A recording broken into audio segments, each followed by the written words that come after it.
Why did God flood the world? Why? It's part of a larger topic about what do we do with violence in the Bible? How do we blend that with 1 John 4, 7, and 8? Yes, beloved, let us love one another, for God, love is of God, and everyone who loveth is born of God and knoweth God. He who loveth not knoweth not God, for God is love. That's the King James Version, by the way. We see the flood story in Genesis 6, and it's very puzzling.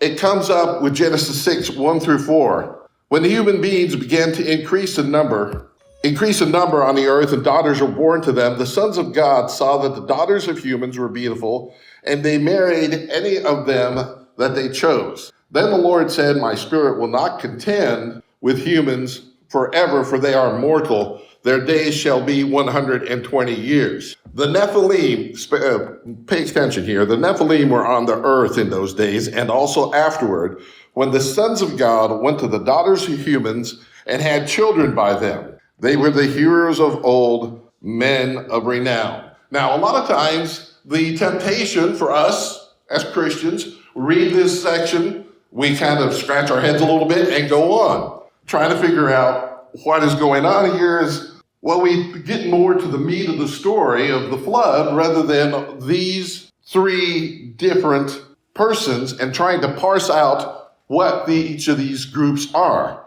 The sons of God, the daughters of men, and the Nephilim. There is a scripture that goes into great detail about the Nephilim. It talks about the angels that were sent to earth to be watchers and how they had broken away from their rightful place and had decided to follow demonic ways and teach things to men that men ought not know, and to intermarry with the daughters of humans. The problem is that scripture is not in the Bible. It's from the book of Enoch, which is part of the Apocrypha.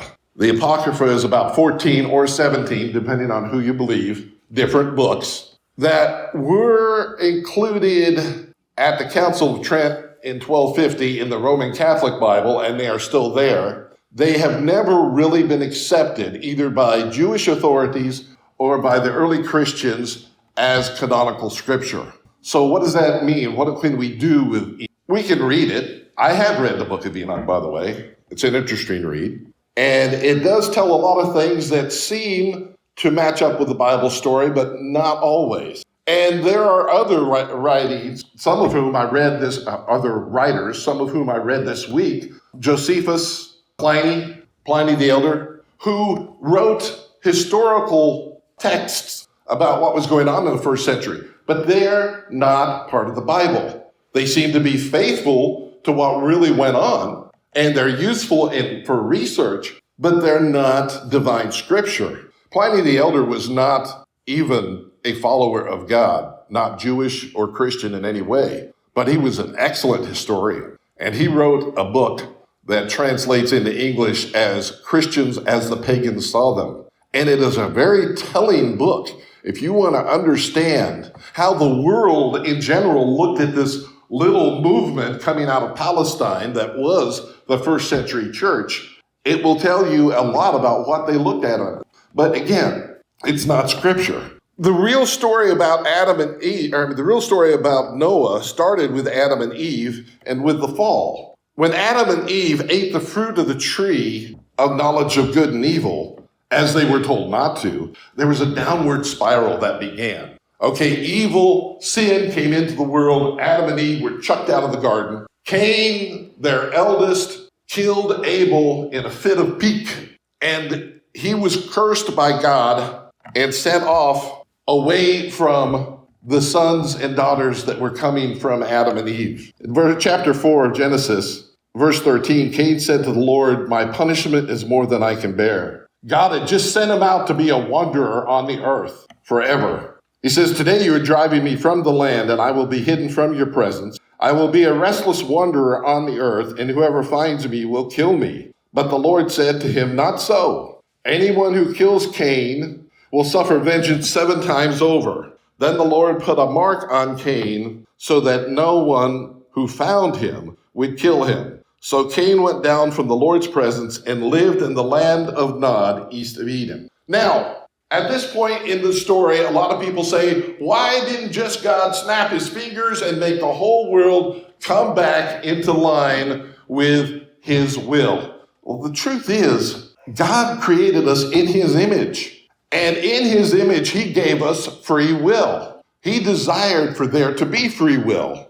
He didn't want to be a lot of robots, a lot of puppets. Now, the fact that free will had taken over here and that evil was growing and festering on the land, it's not something God desired. Although I'm certain about God being omniscient, not being constrained by space or time, that he knew this was going to happen. But it was not something he created, not something he wanted to happen. So when he sent the flood, well, a witty or half atheist wrote recently online that God was like a child crushing a sandcastle. He destroyed the flood in a fit of pique. And that's what the story is. So how can we worship a God like that? It's not at all what was going on. Genesis 6:6, we read this earlier. The Lord regretted that he had made human beings on the earth, and his heart was troubled. The word regretted can be translated as grieved. It seems to me that a better fit here would be grieved. The Lord saw how great the wickedness of the human race had become on earth, and every inclination of the thoughts of the human heart was only evil all the time. The Lord regretted, or the Lord was grieved that he made human beings on the earth, and his heart was deeply troubled. So the Lord said, I will wipe from the face of the earth the human race that I've created, and with them the animals, the birds, and the creatures that move along the ground, for I regret that I have made them. But Noah found favor in the eyes of the Lord. Now, PETA, they just love them. I'm sorry, they do. A lot of these animal rights activists go absolutely ape over the least little thing. And the fact that so many of them are also pro-choice, pro-abortion, just drives me crazy. But there have been animal activists that have said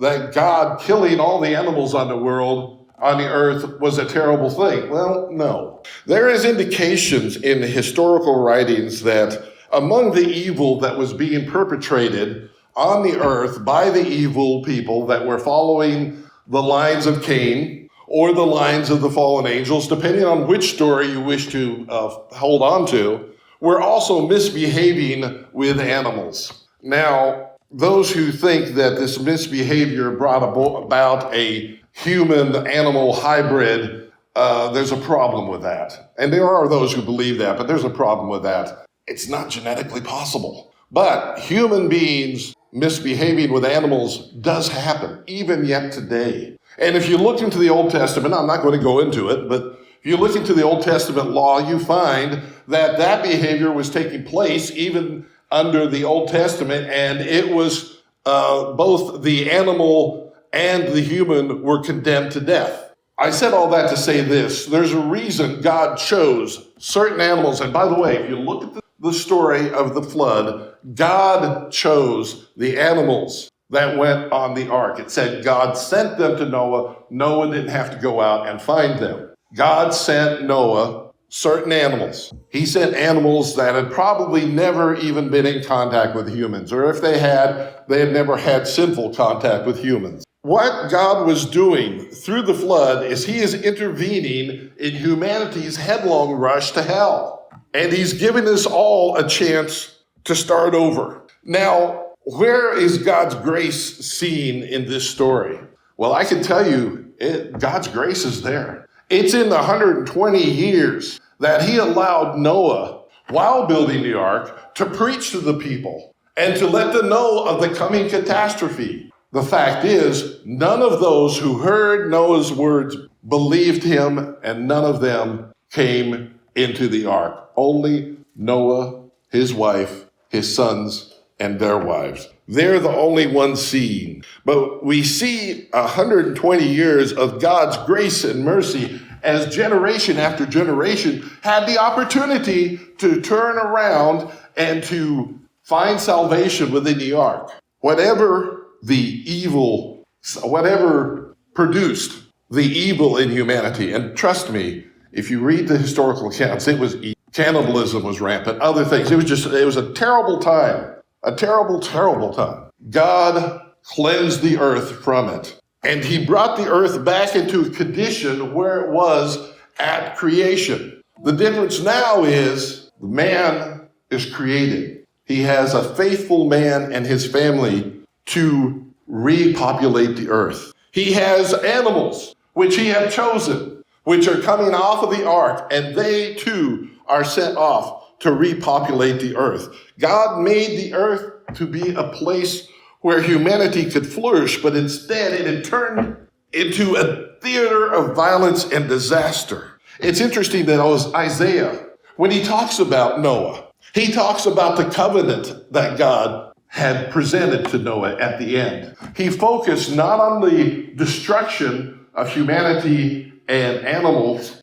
but on the covenant that God said he would never flood the earth again. The flood is about God's mercy and his commitment to his creation and to you and me to give us an opportunity to live in a place and in a way where we can serve him. Now, I am really displeased when I see that the very symbol that God created to show his love and his caring and the fact that he'd never destroy the earth again by flood is being misrepresented and abused by those who are living an evil lifestyle. It's almost like they're making an obscene gesture to God and saying, ha ha ha ha, you can't destroy us again by flood. The citizens of Sodom and Gomorrah would respond, how's your fire insurance? Let's be standing.